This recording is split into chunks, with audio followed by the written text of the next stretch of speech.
ஒரு அழகான கிராமத்தில் அருண் என்ற ஒரு சிறுவன் வாழ்ந்து வந்தான். அவனுக்கு விளையாடுவது ரொம்ப பிடிக்கும். நேரம் எப்படி போகிறது என்பதே அவனுக்கு தெரியாது. அவன் எதிர்காலத்தை பற்றியோ படிப்பை பற்றியோ ஒரு யோசனையும் இல்லாமல் இருந்தான்.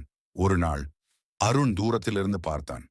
ஒரு முதியவர் வெயிலும் பாராமல் சோர்வும் பாராமல் காட்டில் விதைகள் நடுவதை அருண் மனதிற்குள் நினைத்தான். இவ்வளவு வயதானவராக இருந்தும் ஏன் இவ்வளவு கடினமாக உழைக்கிறார்? அருண் மெதுவாக அவரை நோக்கி நடந்தான் மற்றும் கேட்டான், தாத்தா, நீங்கள் ஏன் இவ்வளவு கஷ்டப்பட்டு வேலை செய்கிறீர்கள்? முதியவர் சிரித்துக்கொண்டே சொன்னார், அருண், நேரம் ஒரு நதியைப் போல.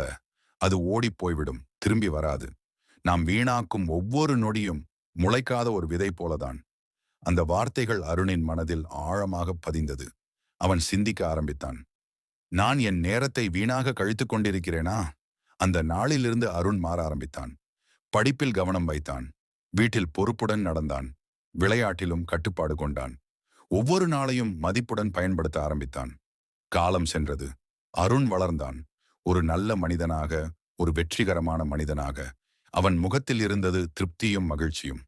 அவன் மனதிற்குள் எப்போதும் இருந்த ஒரு எண்ணம், நேரம் திரும்பி வராது, ஆனால் அதை சரியாக பயன்படுத்தினால் வாழ்க்கை அழகாக மாறும். அருண் கற்றுக்கொண்ட வாழ்க்கை பாடம். ஆகவே தினசரி வாழ்க்கை மேற்கொள்ளும் நாமும் ஒவ்வொரு நொடியும் ஒரு பொக்கிஷம். நேரத்தை மதிப்போம், வாழ்க்கையை வெல்லுவோம். இந்த கதை உங்களுக்கு பிடித்திருந்தால் கண்டிப்பாக லைக், ஷேர், சப்ஸ்கிரைப் செய்யவும்.